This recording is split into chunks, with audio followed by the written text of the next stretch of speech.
cinematic universe, Phase 4, has had more lows than ups.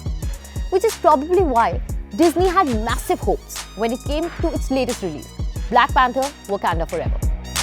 And 10 minutes into the film, you realize why Disney's decision to end the Phase 4 with giving a befitting tribute to Chadwick Boseman's legacy with an emotional, heart-wrenching, yet intelligent and sci-fi kind of a film was absolutely bang on.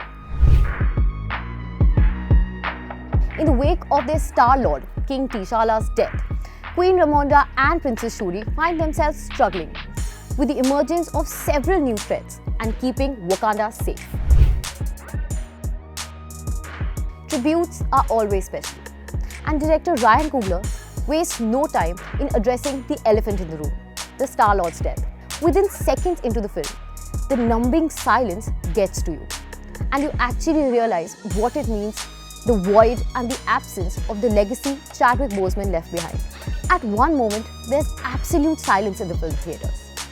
There's no sound, none on the screens and none amongst the audiences, which is when it exactly hits you and gives you the goosebumps. There's an elaborate sequence honouring the legacy of the Star-Lord, with a powerful track sung by Rihanna herself. Lift Me Up wakes your core and reminds you of the kind of legacy Chadwick Boseman and his stature held in the Black Panther series. Although the first half of the film chronicles majorly through Chadwick Boseman's death, there are also a lot of times a lot of new storylines are added to the plot. The film's tonality changes gradually and gets from the emotional part to the introduction of new characters. We are introduced to the newest scientist on the block, Riri Williams, who is also known as the Iron Heart, and will blow your mind away with her take on the Iron suit. She's definitely the newest Iron Man on the block and will wow you with her sass and intelligence. Amongst new characters is also the tribal leader. But let's get to that part while we discuss the performances. A special sequence between Riri, Okai and Shuri will give you the actual Marvel feel that you must have been missing.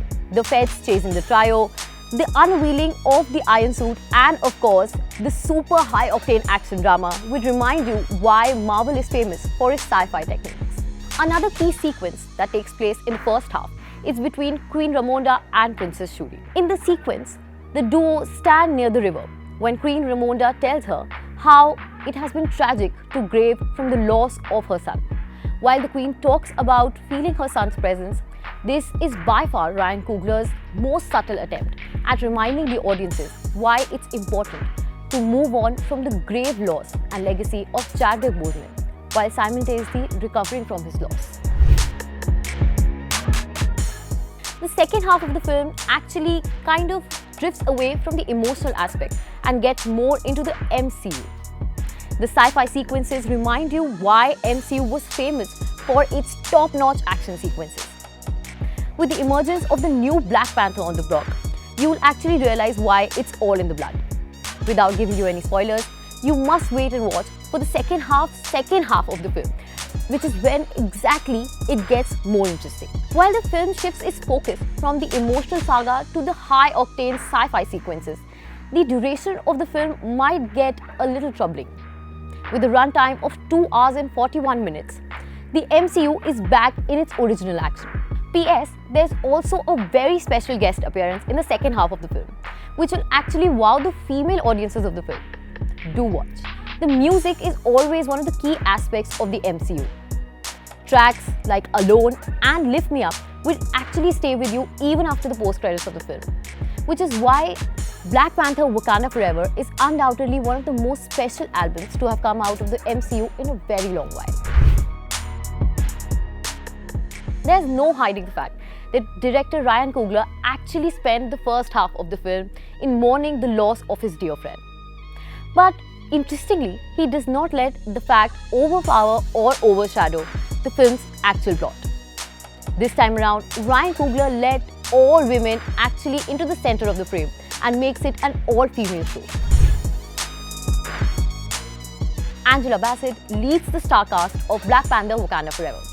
And with her poise and stature on screen, she proves rightly why she was chosen as the central character of the film. Letitia Wright, who played the sister of King Lord, was actually burdened with the central character of the film and gets into the center of the frame by actually toning it down a notch.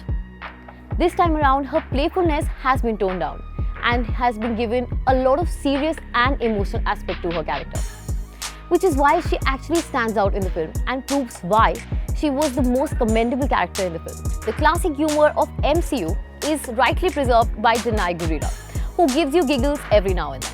Dominique Thorne's Ironheart, aka Riri Williams, makes for a sassy character and will blow you away with her intelligence.